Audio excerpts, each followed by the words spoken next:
लोकसभा दर्शक दीर्घा में युवकों के कूदने के घटनाक्रम के दौरान प्रेस गैलरी में वरिष्ठ पत्रकार अंजलि भाटिया भी मौजूद थी और अंजलि भाटिया ने बताया कि इन युवकों ने नारे भी लगाए हैं। और जिस समय लोकसभा दर्शक दीर्घा में युवक कूदे थे, क्या घटनाक्रम था, प्रेस गैलरी में मौजूद थी वरिष्ठ पत्रकार अंजलि, उनसे बात करते हैं। क्या घटनाक्रम था, क्या आपने देखा?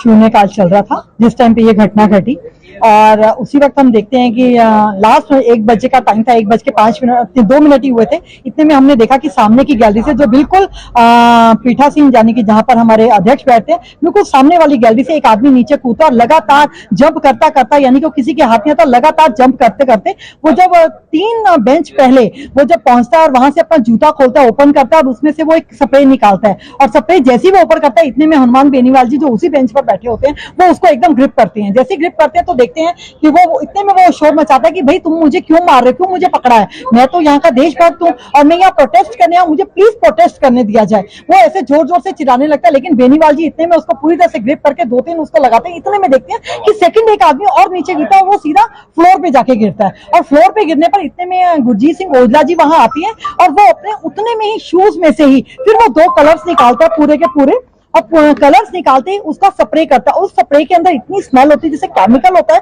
वो पूरे उसके अंदर धुआं धुआं, पूरे सदन के अंदर धुआं धुआं हो जाता है और वो स्मेल के अंदर किसी को कुछ दिखाई भी नहीं दे रहा होता उस टाइम पे कि कौन क्या कर रहा है। लेकिन सिर्फ उतने में वो तीसरा आदमी जैसे ही वो ऊपर से उसको हाथ देने के लिए हाथ ऊपर करता है, लेकिन इतने में वो नारे शुरू कर देता है। वो कहता है कि यहाँ तानाशाही नहीं चलेगी, हम संविधान को बचाएंगे और हम देशभक्त हैं। ऐसे कहते हो जैसे ऊपर हाथ करता है, इतने में तीसरा आदमी जो कूदने लगता है तो पीछे एक लेडीज है जो उसको ग्रिप करके पीछे खींचती है। ये सीन हमने वहां पर उस टाइम पे ये सब साथ थे, आपको क्या लगा इसको देखने के बाद? ये सब एकजुट थे? एकजुट थे, ये लग रहा है कि चारों लोग एक साथ थे, तभी तो एक दूसरे को सपोर्ट कर रहे थे, क्योंकि एक कूदा, दूसरा कूदा, तीसरा नीचे कूदने के सेकंड वाला जो हाथ जब ऊपर देता है तो तीसरा भी कूदने के लिए तो नीचे आ रहा है ना।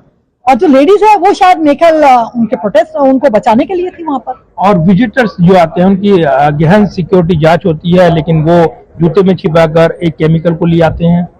बहुत गंभीर विषय है। अगर आप इसको बहुत ध्यान से अगर देखें, हम जैसे लोग, हम मीडिया के लोग हैं, इतने सालों से हम लोग मीडिया में हैं, लेकिन उसके बावजूद हम लोग एक पेन नहीं अंदर लेकर जा सकते। हमारे उस पेन के लिए भी 2 बार पूछा जाता है कि आप पेन जो है वो दिखाइए एक बार हमें। तो ऐसे में बड़ी चिंता की विषय कि आज एक 13 दिसंबर, आज लोग सब लोगों को याद है कि आज ही के दिन यहाँ पर हमला हुआ था और आज ही के दिन अगर ये प्रोटेस्ट होता है तो ये इसका क्या मैसेज जाता है, ये तो अपने आप में बड़ा कि इसका मतलब अगर वो नहीं सुरक्षित थी तो ये भी जो पार्लियामेंट है ये भी सुरक्षित नहीं। और ये जो घटनाक्रम हुआ है, यहाँ खुद प्रत्यक्षदर्शी रही है वरिष्ठ पत्रकार है अंजलि, और वो बता रही थी कैसे उन्होंने प्रेस गैलरी से इस पूरे घटनाक्रम को देखा है।